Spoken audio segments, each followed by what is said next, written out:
All right, next. Now, to Rakim's point, to the point that Rakim was talking about in that interview in the previous segment, there is an evolution that has taken place in hip hop just through its inception. I've done pieces on this channel that look at, um, you know, different points in time in the culture and some significant things that happened in the macro environment that had a really big effect on what was happening in hip hop. Right. One of my favorite videos was with Ninth Wonder, and we really look at 1996, right? The year that it was written from Nas came out and Stakes is High from De La Soul came out.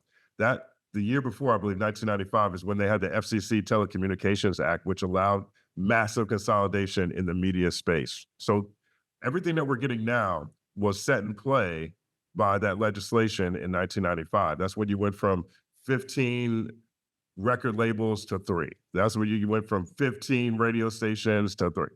Like, if you really look at most of our industries, there's really only like 4 to 5 real competitors in anything. And so we're in a very monopolistic, very oligarchical environment where it does very few people actually control the majority of what everyone has access to, right? And so that's one of so I tend to do that on this channel quite a bit, right? Quite a bit. I saw this quote from Malcolm Jamal Warner today because one of the things that continues to come up that has been a reoccurring theme almost since the onset of gangster rap was hip hop's negative effect on society, hip hop's negative effect on the youth, hip hop's negative effect on the Black community, particularly, right? Malcolm Jamal Warner talks about this right here. And here's a clip of what he said. Unfortunately, the success of hip hop is predicated upon being anti-Black. Did you hear that? Malcolm Jamal Warner says that hip hop has become anti-Black. Anti-Black. Let's see where he's going with it. Explain. Expound. When you listen to the hip hop that gets the exposure, right? Conscious hip hop isn't getting exposure. The messages in hip hop that get the exposure are misogyny, murder, mayhem, and disrespect of fellow Black people, right? All right. Now, I just want to point out real quick that he's framing everything from a hip hop context. Everything is being framed from a hip hop context. All right, let's keep going. That's not all of the hip hop that exists. Right, but that's what mainly. That's what gets. Yeah, like you can't have a popular hip hop song without using the N-word. Or calling women horrible names. Yeah, it's like our Black music has somehow become anti-Black, and it's been so normalized that it gets right by us. And it just did with me. Yeah, the conditioning, the programming it's so powerful. Like in all of my poetry, I constantly talk about my love-hate relationship with hip hop. Right, but when those of us who are hip hop purists and we talk about how, you know, the younger generation, hip hop is trash, well, we're complicit in that because the younger generation grew up watching us and listening to us, listen to what we listen to. The content isn't different. The skill set may not be as great, right? The execution may not be as great as was artistically, but the content really is the same. And most of that content, to be Black music, again, is really, a lot of it is anti-Black. No, I think this is an opinion that people have had about hip hop for a very long time, especially since the onset of gangster rap, like I mentioned earlier. I don't know if it's been framed as anti-Black, right? And my only issue, my primary issue, I'll say that, my primary issue with what Malcolm Jamal Warner is saying right now is that he is framing this as hip hop. He is framing this as hip hop, right? It's very difficult for me to watch the Olympics and say breakdancing is anti-Black. Very difficult for me to say that. right? I can't look at graffiti necessarily and say that it's anti-black. A DJ has the choice. A DJ with skills, a DJ who has skills on the turntables, has a choice of the music that they're spinning, of course. But the act itself, the art that is within DJing, I find very difficult of saying that it's anti-black, right? So I feel like what he is really expressing here is a commentary on commercial rap music, the commodified, the commodified culture industry, right? And you know,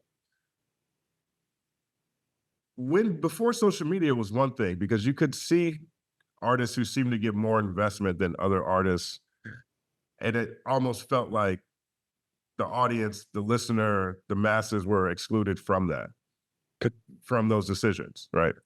It almost felt like, hey, if you just make this viral, or if you play this all day on the radio versus that all day on the radio, then people will like this more. But there was some invisible hand somewhere that was choosing murder, death, kill. I'm not a rapper, I'm a trapper, for example, versus something with more artistic attributes that are to it, right? But now we're in the social media era where a lot of things, just the natural virality of them, tend to, at least in most cases, tend to be a touch point, an analytical touch point for investment, right? I think that that is definitely a great point, right? For rap music, you know? And at the same time, I think a lot of this is youth culture as well. You know, kids in general, regardless of genre, they tend to like whatever their parents don't like, or they tend to like whatever is more jarring or whatever is more, closer to what edgelords are talking about, you know? And so I understand where he's coming from. I think a lot of rap music actually has a lot of qualities that I would describe as anti-black, or at least manipulating, you know, or you know, they there is a massive focus that tends to happen on when it comes to certain types of rap music versus other types of rap music. I can't say hip hop is anti-black. Right. And I think that's part of the distinction. I mean, Malcolm Jamal Warner is talking about how kids learn from us and we like, you know, gin and juice or whatever we came up listening to, whatever he was listening to on the Cosby Show. Right. And he's saying that that is the reason why these kids like this stuff. We showed them how to do this. We showed them, or the popularity of those songs, you know, let kids know that, oh, this is what hip hop is or what it's not. But he's framing this as hip hop.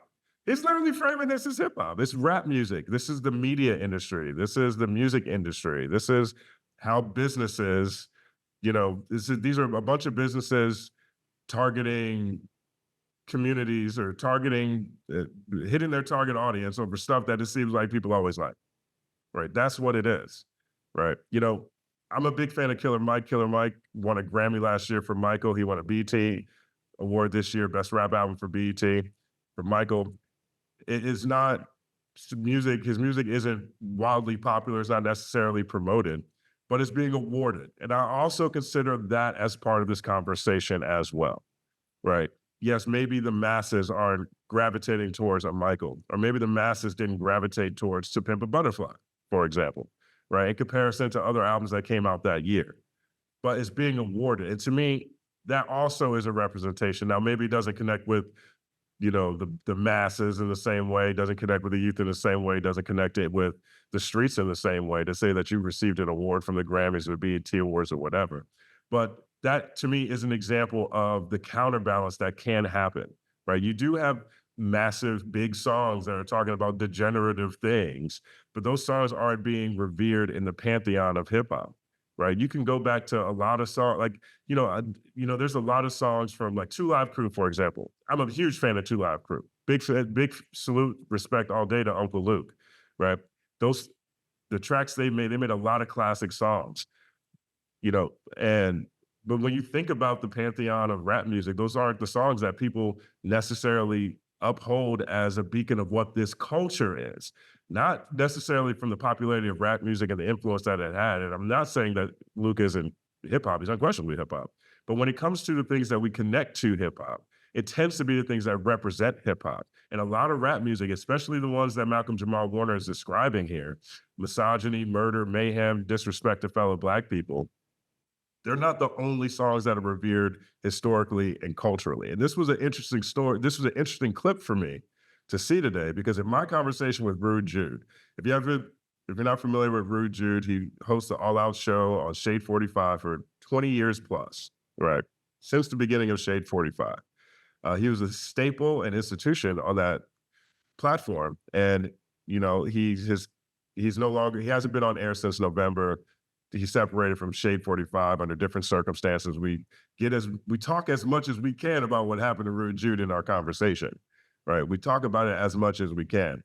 But in the conversation completely caught me off guard because at the beginning of, I thought we were just going to just catch up with what Jude's been up to. He has a Patreon.